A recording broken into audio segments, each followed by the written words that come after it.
been a great ride as an Open champ. The jug, the champion can keep for a year, travel around the world, keep it nice and clean and shiny, as you can see.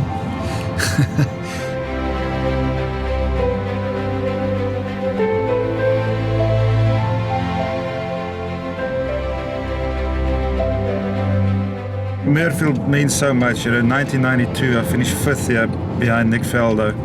And that 5th place got me into the Masters and the US Open, got me onto the money list. So Muirfield is where things really started for me back in 92. So it's an honor to bring it back with a bit of sadness.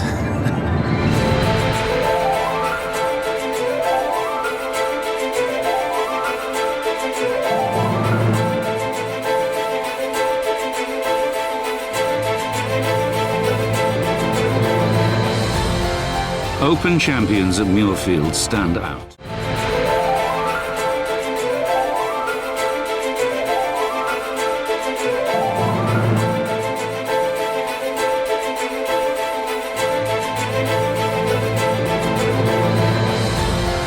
Open champions at Muirfield stand out.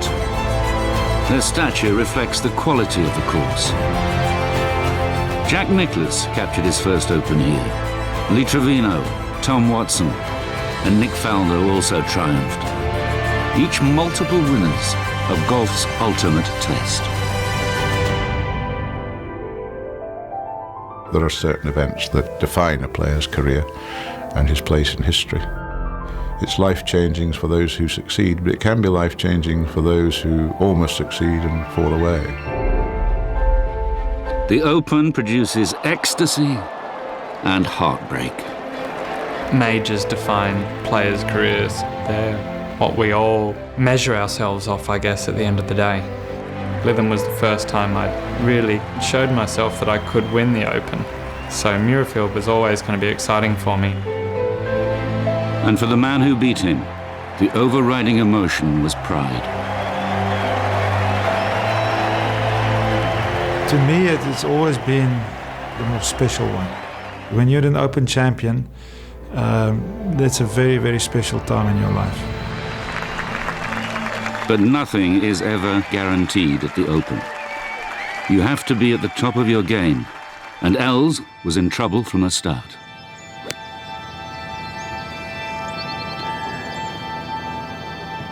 Those are the kind of things I never did last year when I won. I made a very sloppy bogey and ticked me off a little bit. That was not the way I wanted to start.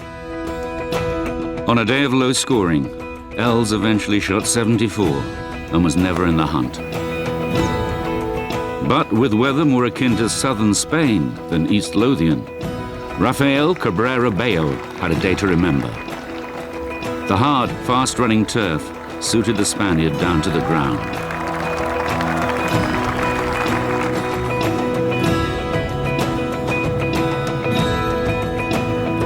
Cabrera Bello posted a 67, feeling very much at home.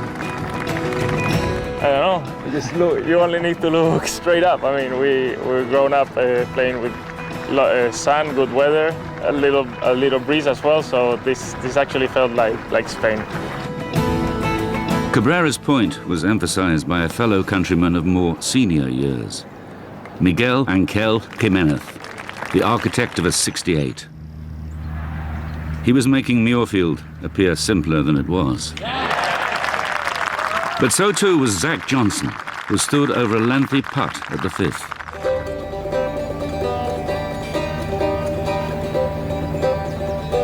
For the most part, you're just trying to get within a 3-foot circle, and you know, it fortunately caught the hole. Johnson's eagle launched a spectacular run of golf. His round of 66 was the best of the day.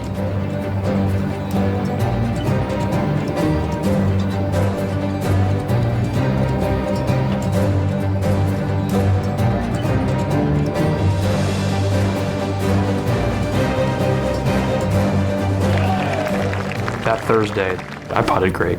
That's really what it boiled down to. I made some great putts.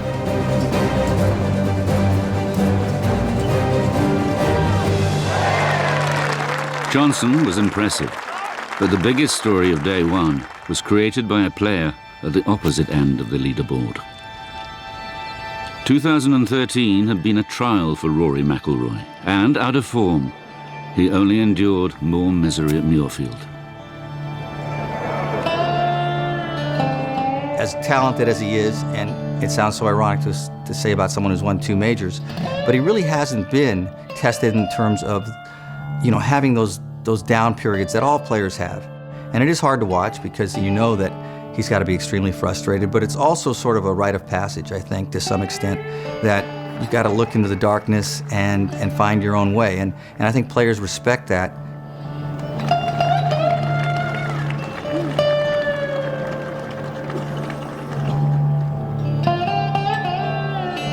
As gifted as he is, and as much as he's proved he's there for the long haul. But the fine line was trodden unerringly by his playing partner Mickelson.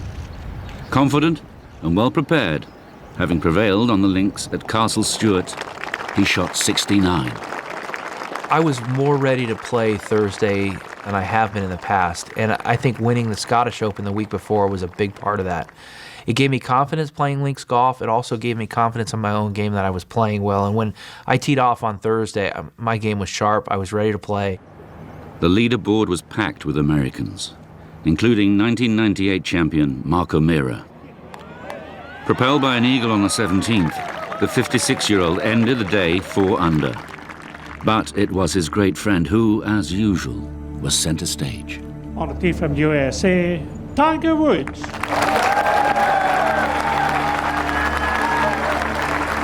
There was a real stadium atmosphere, I think, about the first tee, with crowds banked up on either side and the backdrop behind the players. It's like gladiators coming out into the arena, isn't it? It has quite an effect. But not for the first time at a major. Tiger's first shot went radically offline.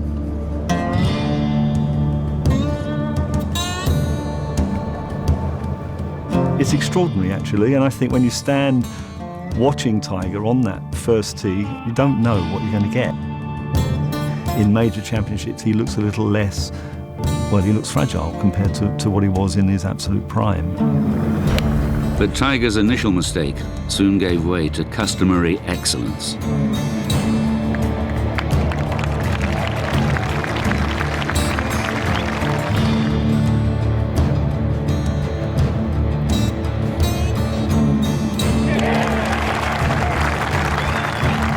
After picking up shots on the 10th and 11th, he scrambled for par on the 12th.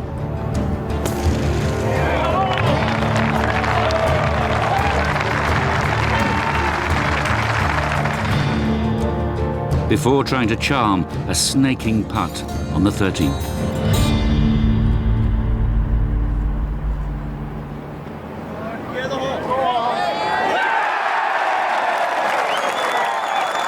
He wasn't leading, but I think in a lot of people's mind, because he'd gotten off to a good start, the real leader was Tiger after the first round.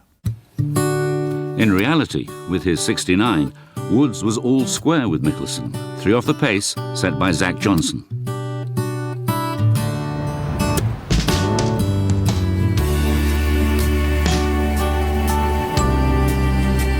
Yet more sunshine was expected as day 2 of the championship dawned. No rain meant the advantage of power was diluted. The hard, fast conditions that we have do tend to take length out of the equation, and so it comes down to accuracy and short game and experience. I think the older players rub their hands in glee at the thought of an Open Championship. They don't have to hit the ball as far, but they have to be very, very strong mentally, and they have to know how to plot their way around a course. On a links course, there are probably 3 or 4 ways for playing each shot, and choosing the right one is what really matters. And the older players just have that experience in spades.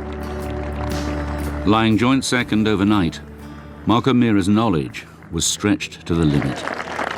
His first birdie didn't arrive until the 12th. He shot 78 to drop off the leaderboard and was replaced by 40-year-old Lee Westwood. The morning round that you have in the first 2 days is obviously your scoring opportunity. So, I wanted to get out quickly and make a few birdies early on, and I managed to birdie the first from about 25 feet. The golf course is a little bit more receptive, and the wind tends not to blow and pick up until lunchtime.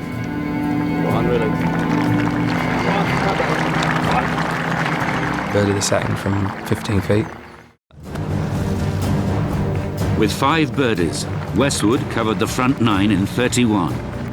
Pushed on not only by a burning ambition, but the wave of support he received.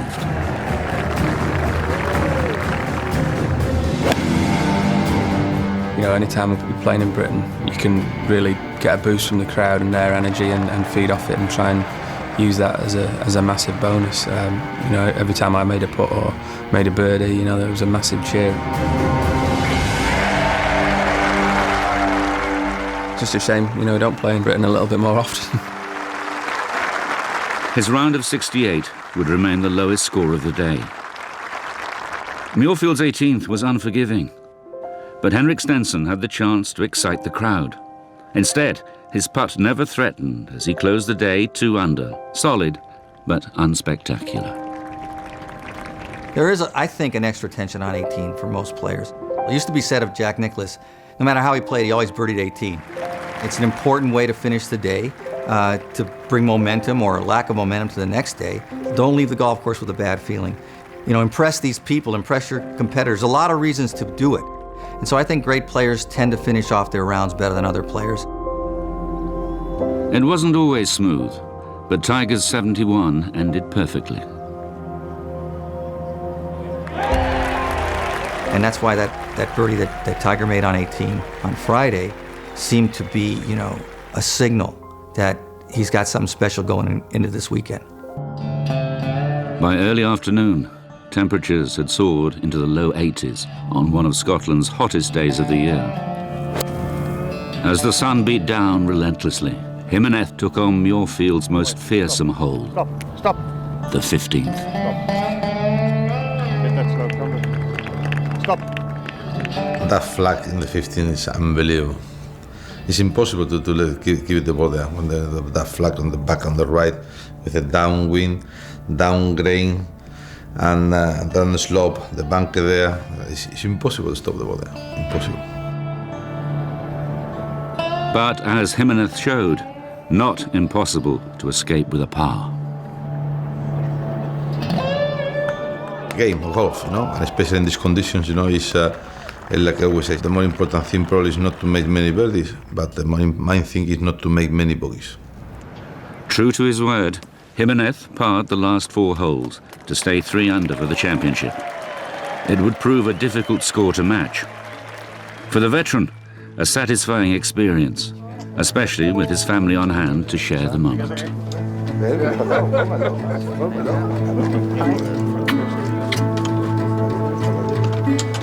Playing the more important tournament in the world, playing with the more important people on your side. You don't need anything more, really, no? By 6 o'clock, the course, sun-baked and bone-dry, was on the limit. As Greenstaff dampened down the rock-hard fairways, former Masters champion Zach Johnson reached the 15th, a hole that had already wrecked many cards. I would have liked to have known that there was a lot of so-called carnage on that hole prior to it. He was 4 under and leading, but didn't appreciate the full extent of what lay ahead. It looks like it landed on concrete. I essentially hit a wedge about 180. Put myself in a pretty difficult predicament, and I hit probably one of the best pitches that I hit all week, actually. I mean, just to get it somewhat near the pin.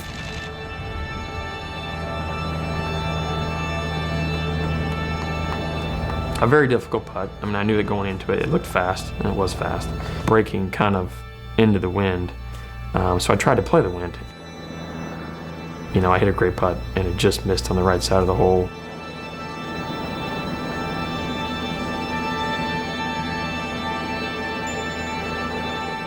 Unable to judge the elements, he made a double bogey.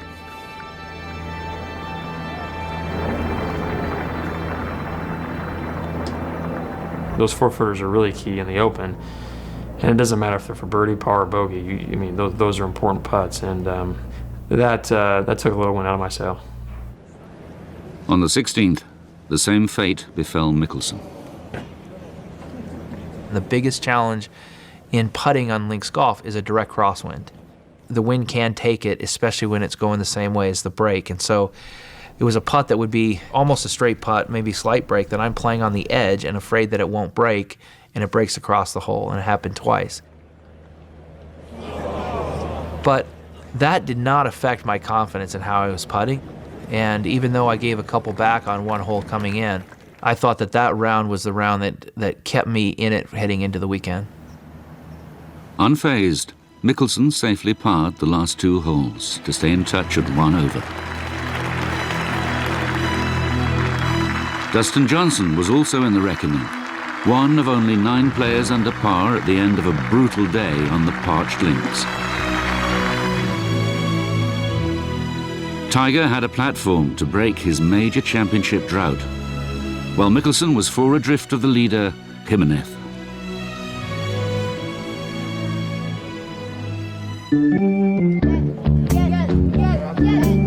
Some golfers are successful, others are popular. The leader going into the 3rd round of the Open Championship is both.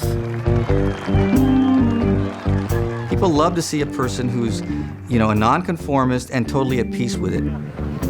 The stretching routine is bizarre, but there's a coolness about him because he's so himself. It's a freedom and a liberation there that I think we all would like to have in our own lives, and it's so hard to attain, but he has it. The Spaniard's unique pre-round loosening ritual is now a familiar sight on ranges around the world. It makes me feel unwell to watch, quite honestly. And gosh, what flexibility. Joining Jimenez in the final pairing was an admiring Henrik Stenson. He's a crowd pleaser. I mean, the crowds really like him, and he's very solid tee to green. He keeps his shots under control. On the demanding first hole, he did just that, making a stress-free par.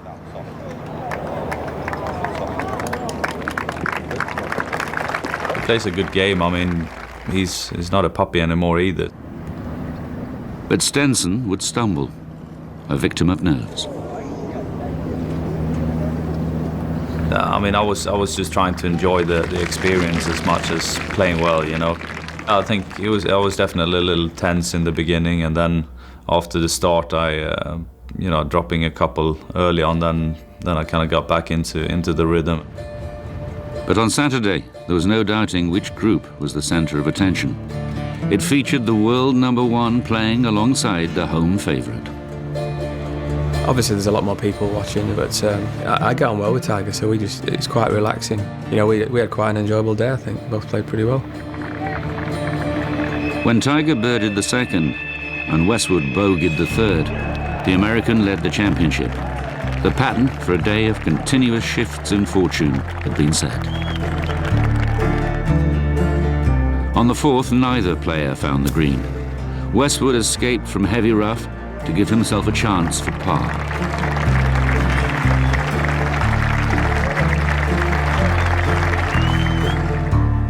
But the putt of Woods was lengthier.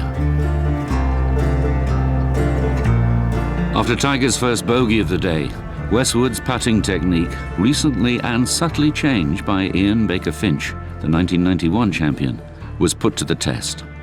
There were times when watching Lee putt prior to Muirfield, it looked like he was strangling the club, literally holding it so tight. Ian Baker Finch got him to just relax himself a lot more. His arms seemed to swing a lot more loose from his body. Everything just suddenly looked good.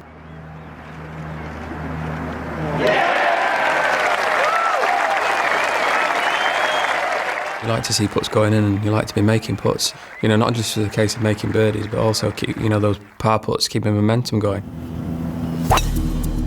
Boldly, using his driver twice, Westwood almost reached the green on the par 5 fifth. And again. Come on. Come on.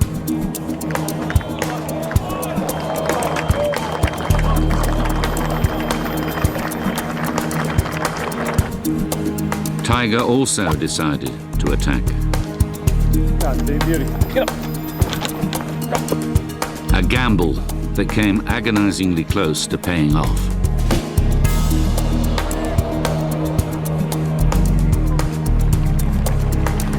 And Agreeve Woods could only manage a par. Westwood, though, had a higher goal.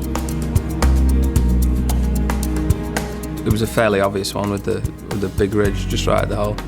So I thought, I'll just feed it out 15 feet right at the hole and it should just gather up towards the hole. As I hit the putt, my caddy Mike walked out to the right-hand side, and normally when caddies do that, it means it's online. It was, for a thrilling Eagle 3.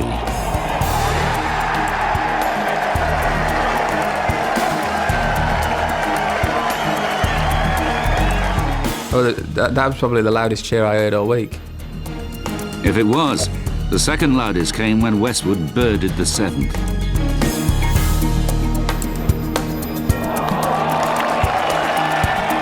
Four holes after trailing Tiger, he now led the championship by 3. While Westwood prospered, Jimenez made 3 early bogeys, and it could have been worse but for a miraculous escape on the 4th. I put my recovery leg away from the bunker there, make some kind of a contortionist there, and then I'm making a nice shot. I got a picture somewhere at home already. Yeah, it's nice.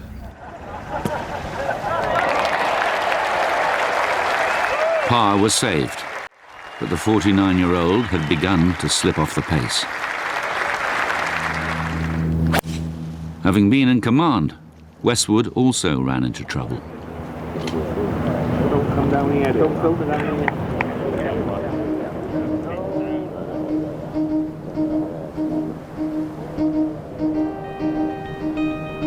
here. Back-to-back bogeys, together with Tiger's birdie on the 9th, meant they were all square again.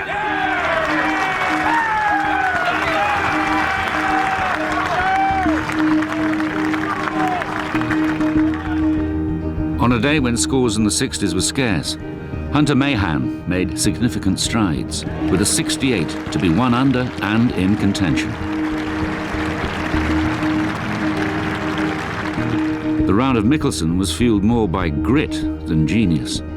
The high point, his birdie on the 12th. 12 was really the last good birdie opportunity coming in, and so I felt like that was a necessary birdie because the remaining 6 holes were so tough. Mickelson's assessment was more accurate than his tee shot on the 13th. It led to one of 3 late bogeys and a disappointing 72. That finish on Saturday could have been a blessing in disguise because I think it made him that much more determined heading into the last round, because I don't believe he finished the round the way he wanted to. Last year's runner-up did. Under the radar for most of the week, Adam Scott climbed the leaderboard with a 70. Possible redemption beckoned. The Tiger-Westwood match again came to the boil on a crucial stretch. At 2 under, Woods was eyeing a birdie on the 16th. And when Westwood's tee shot found tall grass, it was very much advantage Tiger. Westwood's second only deepened the crisis.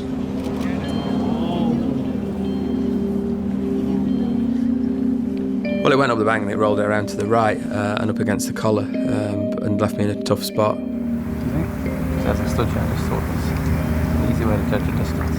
On 16, Lee was in a position to perhaps lose the championship, make a big number, because the ball could have gone anywhere from where he was, and it was a very difficult shot that could have kept rolling back to him. I'm getting it rolling over. Yeah. I decided in the end to putt it. It was a difficult putt, and it's bounced as well before it got on the green, so it took a bit of pace off it.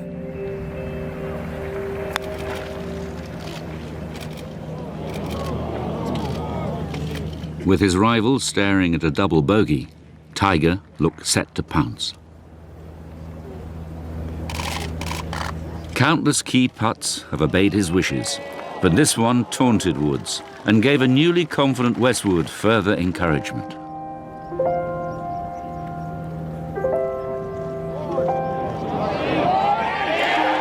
The putting had changed everything in Lee's attitude. He believed now that if he was in trouble, he didn't have to worry about the putting because the putter was looking after itself.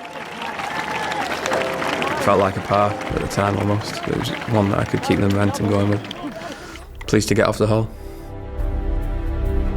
The allegiance of the crowd was split, and so was the 17th fairway by Tiger's tee shot.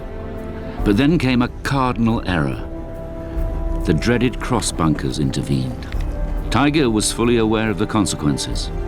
What had been a quest for a birdie was transformed into a bogey. With his son, Sam, watching, Westwood's third was much more straightforward.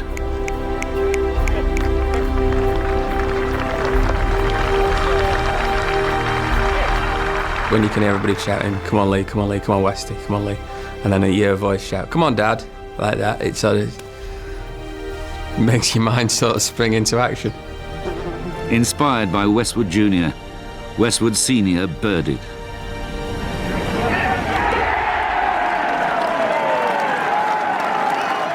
He's obviously a lucky charm, so I had to get him to come out more often, I think.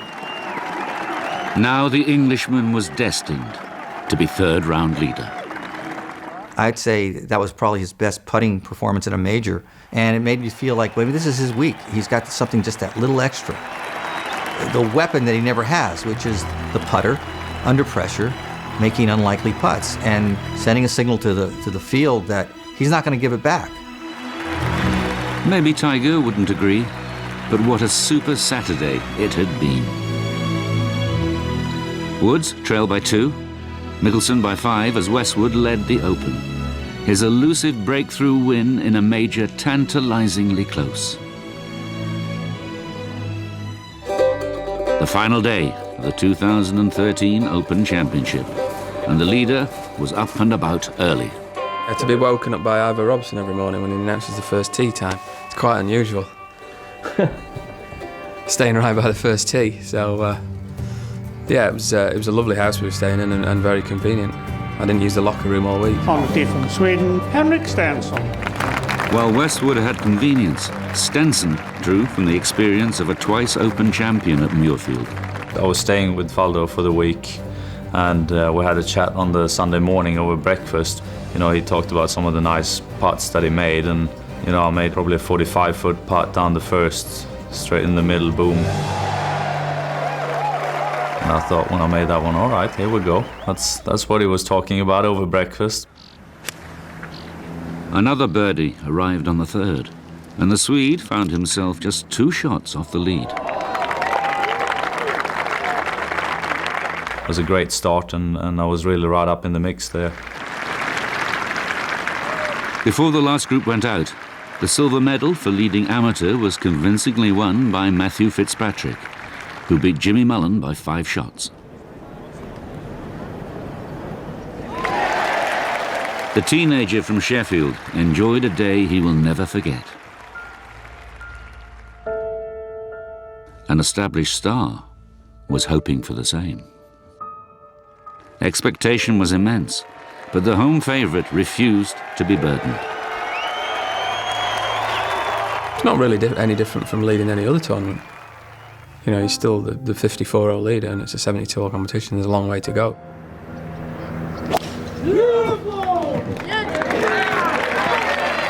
The final day's all in the mind, you know, getting comfortable and getting off to a good start. A lot of it's waged in the mind.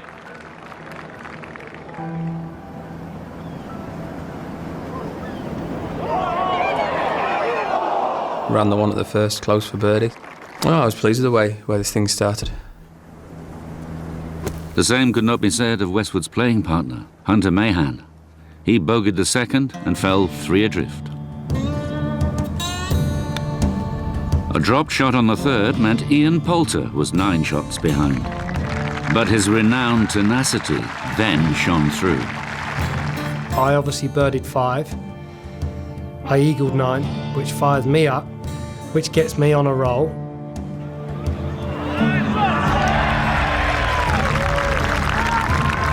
So now all of a sudden, you know, I'm not 9 back, I'm 6 back. All of a sudden, things can change pretty quickly. You know, a fantastic 35-foot putt on 10 from off the front of the green with another grandstand right behind that green.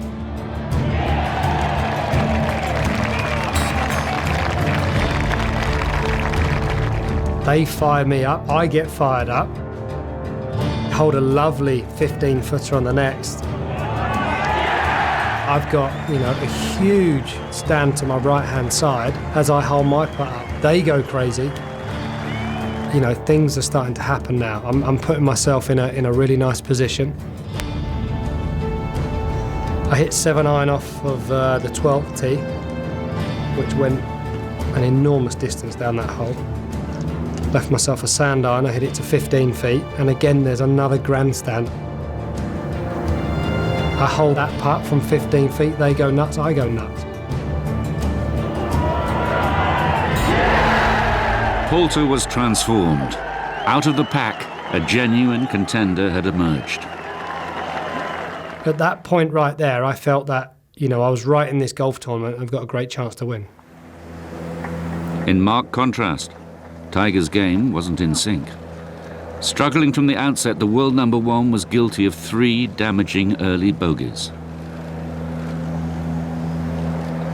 Yet while his great rival was toiling, Phil Mickelson's vibe was positive.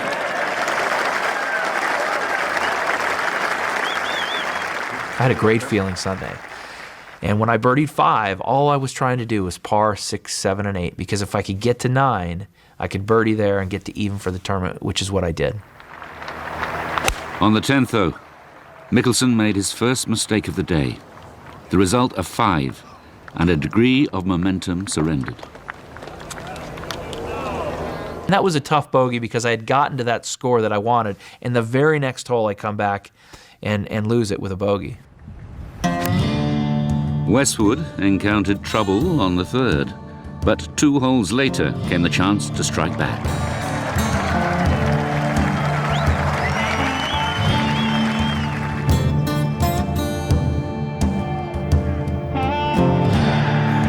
His birdie inspired the loudest cheer of the day so far. Leading by 3, his elusive first major appeared a little closer. Tiger was becoming detached, but Poulter and Stenson were a threatening presence. Even more so when Stenson birdied the 9th. That was the one time I felt like, okay, gotta make this one, and I really did. And then I kind of looked up at the boards and saw that I was in pretty close contact walking down 10.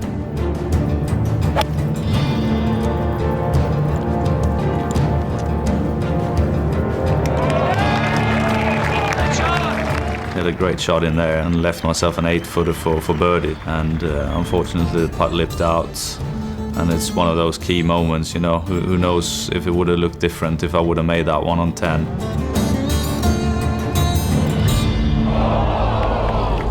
Stenson remained 1 under. Adam Scott suffered a poor start until his round ignited with a string of birdies from the 7th. I wasn't really where I wanted to be. Good things would have to happen to get in with a chance. I didn't feel that was a turning point, but I think the one at 8 was a bit of a bonus. To roll that putt in across the green then gave me the sense of, okay, this can happen now.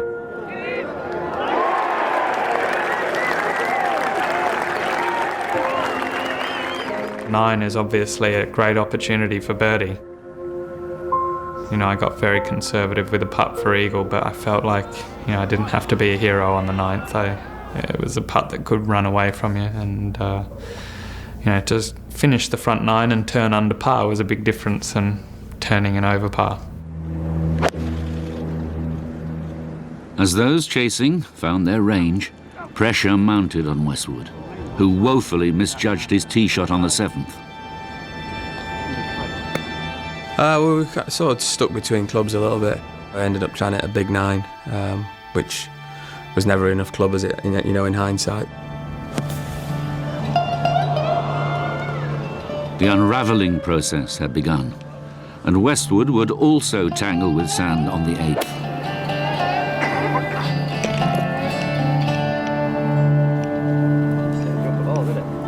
Another shot dropped, and in the midst of a crisis. I figured at some point during the final round, things were going to get testing. They normally do. It's not normally plain sailing. But But you just try and regroup then and get on with the job. Many of his pursuers had gained ground on the 9th, but Westwood's ball striking let him down. What an irony that one of the best long iron players should start to struggle with that part of his game when he needed it most. Why or how that happened, I can only really put that down to the pressure. As if to rub salt into his wounds, Westwood's playing partner, Hunter Mahan, hit an outstanding approach to the par 5.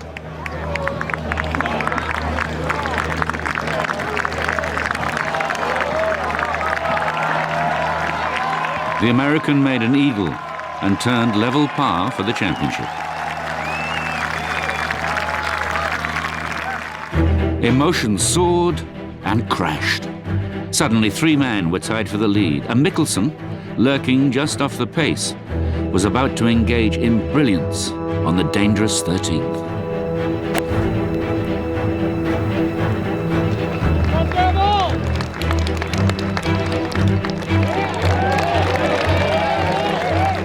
It was a feast or famine hole, and that 5-iron I hit was the best shot I hit probably all week, which put even more pressure on the putt, because I have the best opportunity now to get that shot back I lost on 10. So this was the putt that was going to make the round go either way. That birdie on 13 felt important.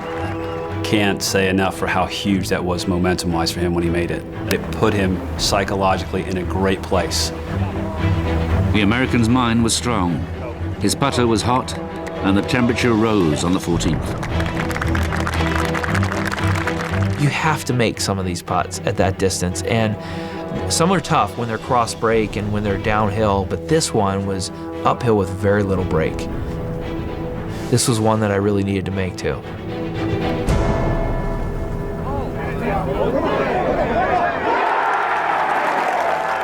Yeah, that was a big momentum builder there because it got me to under par. It got me to where I felt was going to be tied or in the lead. Having bogeyed the 12th, Stenson tried hard to avoid a repeat at the next. But a testing par putt remained. Back-to-back bogeys, and Stenson was faltering.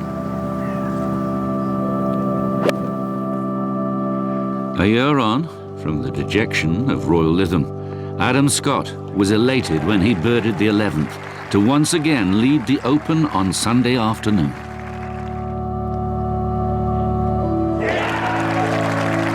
I felt good after holding that putt, and I saw that put me in the lead, but with 7 holes to play, your mind's not running off thinking about a claret jug. After his earlier brilliance, Poulter began to stall and could ill afford the bogey that reared its head on the 16th.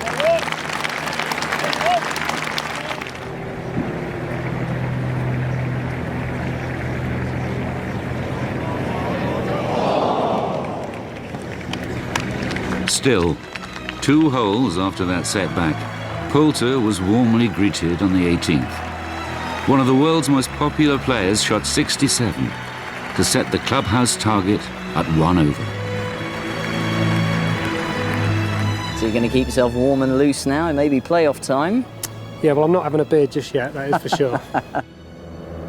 Poulter had cause for optimism as pressure on the leaders intensified. Almost as soon as Scott hit the front, he began to buckle. Momentum is such a huge thing in the game, and looking back at it, I think the putt on 13 was crucial, and it was a tough putt to read. The 13th would be pivotal as he battled for par. I just misread it, and to drop a shot, the momentum really shifted there. The crowd gathered around the par 3 sensed another critical moment had arrived as Westwood stood on the tee.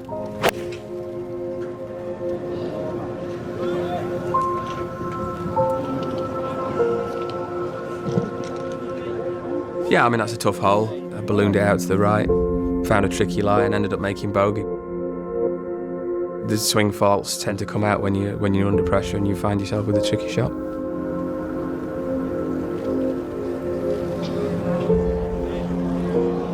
Westwood had fallen back to level par, one behind Scott and Mickelson. We knew that if you made a par, you were going to continue to be in really good shape, and if you happened to make something better than par, I mean, it was just like Christmas. Even without a driver in his bag, a pumped-up Mickelson was hitting the ball an astounding distance. I was surprised that tee shot on 15 went so far. I mean, that 5-iron went 330 yards. And I couldn't believe it. I couldn't believe it had gone that far. And I ended up having an L wedge into that pin. There was no third consecutive birdie. But on a day when pars were priceless, Mickelson wasn't complaining. Having stalled on the previous hole, Scott again made life difficult on the 14th, falling victim to Muirfield's subtle defences.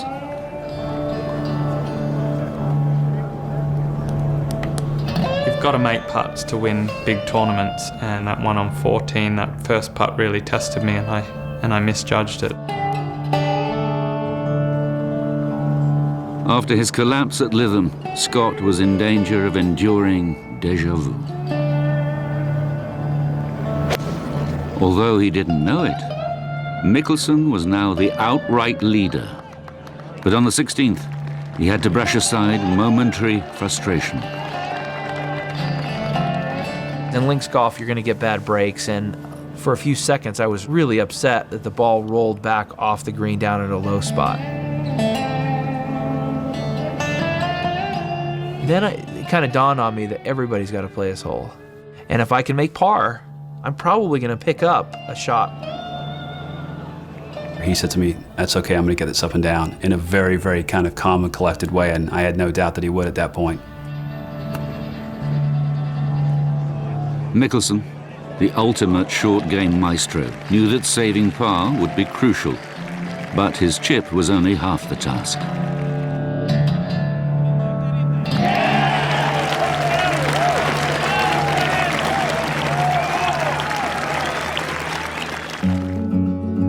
The American kept the lead, but many retained hope, including Westwood, who for the first time that day was playing catch-up.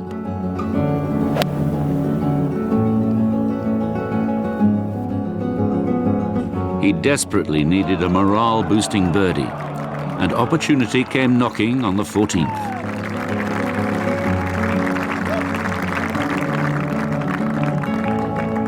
The putt was weak. The moment had passed. And on the par 5 17th, Mickelson was about to produce the defining moment of the 2013 championship.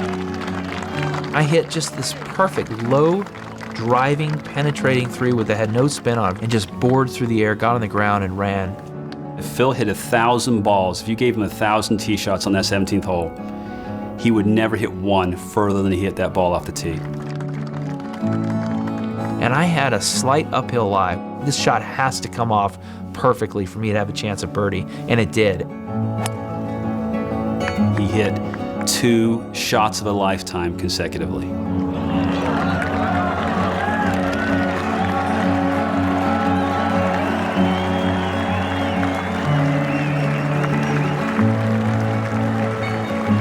That's where I started to sense the excitement. That's where I noticed a few more cameras in our group. I noticed a few more people, and I felt the energy. At a time when all around was struggling, Mickelson excelled.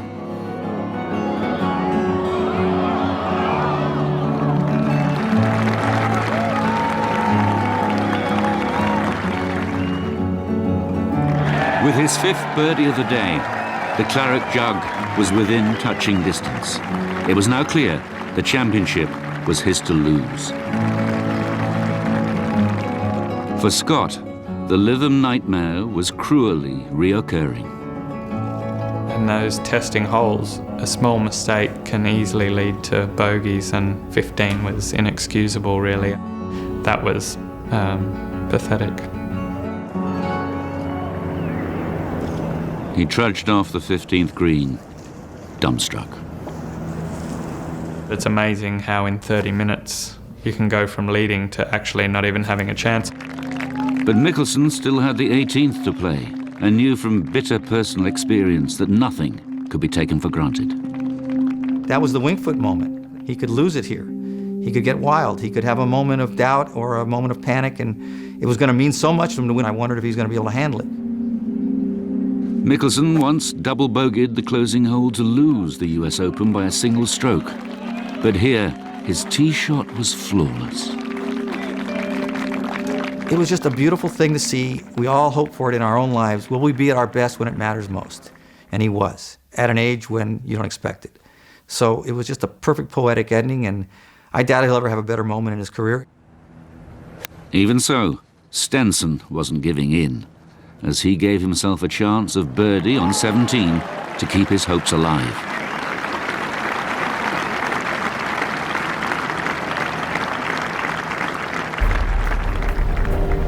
But up ahead, years of practice, fierce desire, and the heart of a great champion converged. I hit the shot on 18, dead perfect. It needed to either kick straight or fractionally right, and it did. People in Scotland really appreciate great golf. They just treat their champions so well. And walking up with that ball so close, knowing that I'm going to be able to two-putt and I could really enjoy that moment. It was the greatest walk.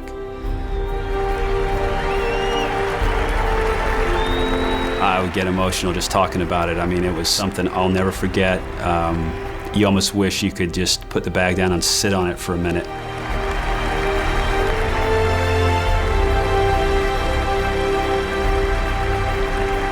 It was by far the best round I've ever played. But when that putt went in, I knew it was over.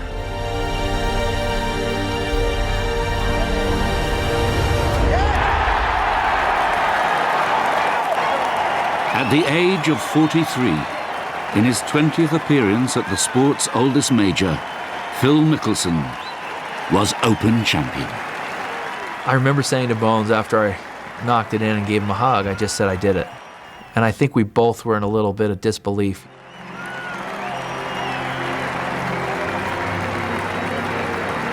We heard the roar on the last, and I said to Garrett, if I make this one, the hole-in-one might be a little bit too much to ask for coming up 18. By birdieing the 17th, Stenson tightened his grip on second place, leaving Westwood the only player capable of spoiling Mickelson's party. To do that, he would have to birdie the 15th.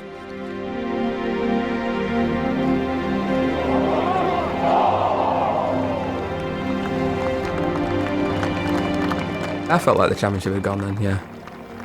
I knew that I needed to birdie the last 3 holes, which was always going to be pretty tough.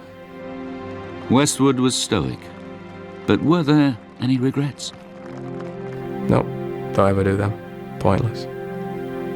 Waste of time. Get what you deserve in life, don't you? Didn't hit the right shots at the right time. The Mickelsons could begin to celebrate. Having Amy and the kids there was a moment that I'll cherish forever. Giving them a hug after the round. It was just a moment I'll cherish the rest of my life. You did awesome. It's the best I have. That was Your best is really good. For the second year in succession, Scott had missed another rich opportunity, but he birdied the last to tie Westwood and Poulter for third. I never thought I'd have the game or the chance to win the Open, but I showed myself again this year, so it might be an ongoing affinity now with the Open, but I really feel like there is a claret jug in my future. Unable to recover from his poor start, Tiger shared 6th, but the claret jug would be crossing the Atlantic. Mickelson, 5 shots behind at the start of the day, won by 3. And ladies and gentlemen, the winner of the gold medal and the champion golfer of the year is Phil Mickelson.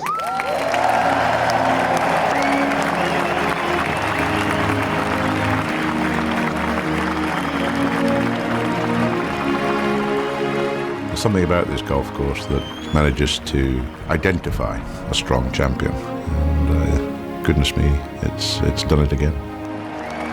It was great holding the jug, seeing the names on it, being included with the names on it, and this great, rich history of the game of golf. It's awesome. I said it well before ever winning this tournament, that if I was ever able to win the Open Championship, it would be the greatest accomplishment of my career. I didn't realize how big and important and amazing the Open Championship is until the guy I caddied for won the tournament.